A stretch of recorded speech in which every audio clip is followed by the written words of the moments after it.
প্রিয় শিক্ষার্থীরা, তোমরা জানো যে 8.3 অধ্যায়টা খুব গুরুত্বপূর্ণ যারা এসএসসি পরীক্ষার্থী 2026 সালে।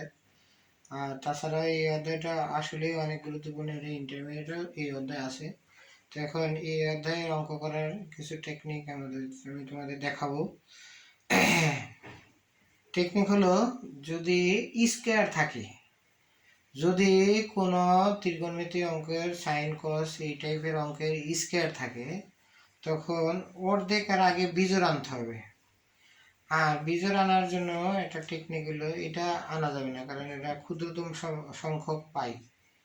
এখানে এরকম দিতে হবে π/2 প্লাস π/4, অর্থাৎ বিজোড় বলতে π/2 অথবা 3π/2 অথবা 5π/2 বোঝায়। কিন্তু π/2 দিলেই অঙ্ক হয়ে যায়, এটা হয় 3π/2। এখন কি বলছি, এখানে একটা, দুইটা, তিনটা, চারটা সংখ্যা, চারটা রাশি। তাইলে চারটা অর্ধেক বলতে মিনিমাম দুইটার আগে বিজোড় থাকতে হবে। বিজোড় বলতে এগুলোর যে কোনো একটা থাকতে হবে এবং লসাগু করে যাতে এটাই হয়। তো এখন আমরা এটা দেখি, এটা যদি এখানে প্লাস দিই, লসাগু করলে এটাই হয় এবং স্কয়ারটা এইভাবে দেবে প্লাস সাইন। আরেকটা কথা হলো, নিচেরটার থেকে যদি উপরেরটা এক বেশি অথবা এক বেশি হয় তাহলে শুধু পাই দিলে হয়ে যায়, পাই প্লাস π/4।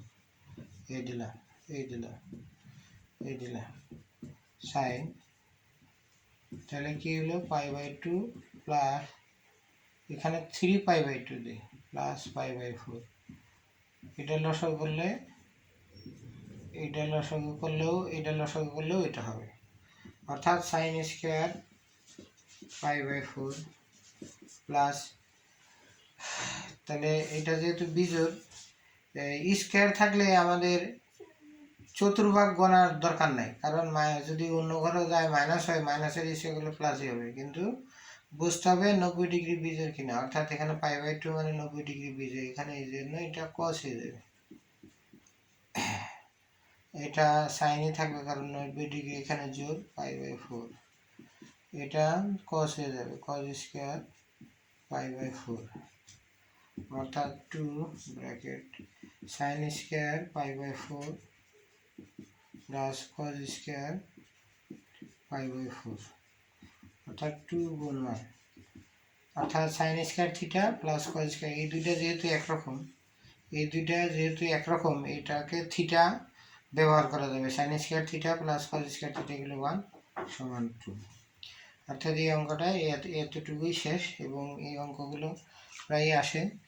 তাই আমি তোমাদের আরও একটা অঙ্ক এখানে দেখাবো।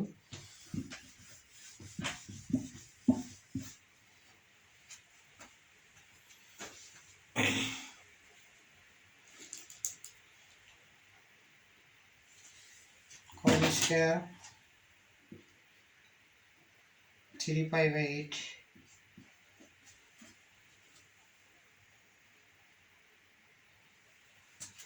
cos square π/8 plus cos square 3π/8 plus cos square 5π/8 plus cos square 7π/8, অর্থাৎ এই অঙ্ক। ওই একই কথা, এটা ক্ষুদ্রতম সংখ্যক পাই আছে, এটা ভাঙা লাগবে না। এটা ভাঙার নিয়ম কি, যে অর্ধেকের আগে বিজোড় নিতে হবে। তো এটা এরকম নেই, -π/8, এটা ক্যালকুলেশন করলে এটা হয়, এটা কি হয় cos, তাহলে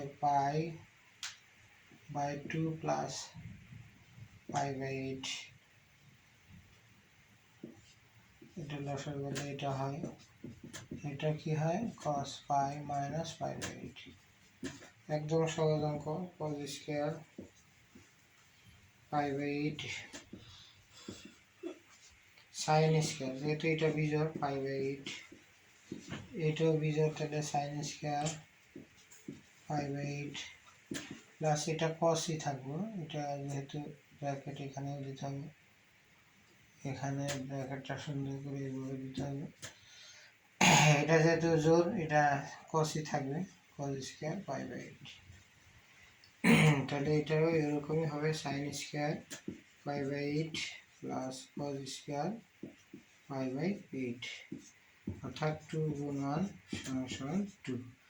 তোমাদের একটা কথা বলি, আমি 8.3-এর যতগুলো ইম্পর্টেন্ট অঙ্ক আছে সবগুলো অঙ্ক আমি করাবো তোমাদের উপকারের জন্য। এই অঙ্কগুলো দেখো, cos square pi by 8 plus cos square 3 pi by 8 বা cos square 5 pi by 8, cos square 7 pi by 8। আমার কথা হলো এই টেকনিকটা অনেক সহজ, যে এরকম স্কোয়ারের অঙ্ক অথবা গুণ আকারে থাকলে, স্কোয়ারের অঙ্ক অথবা গুণ আকারের অঙ্ক থাকলে, ত্রিকোণমিতির জেনারেল ম্যাথ হোক আর হায়ার ম্যাথ হোক, এই টাইপের অঙ্ক থাকলে অর্ধেক মানের আগে বিজন নিতে হবে, বিজন 90 ডিগ্রি নিতে হবে, তাহলে অঙ্কটা সহজ হয়ে যাবে। তো এটা বিজন নিয়েছি, এই জন্য এটা কস সাইন হয়েছে, এটাও বিজন নিয়েছি, এটাও কস সাইন হয়েছে। এমনভাবে নিতে হবে যাতে লসাগু করলে এটা হয়, এমনভাবে নিতে হবে যাতে লসাগু করলে আবার এটা হয়। এটা আছে, ঠিক আছে, তাহলে দেখি এটাই।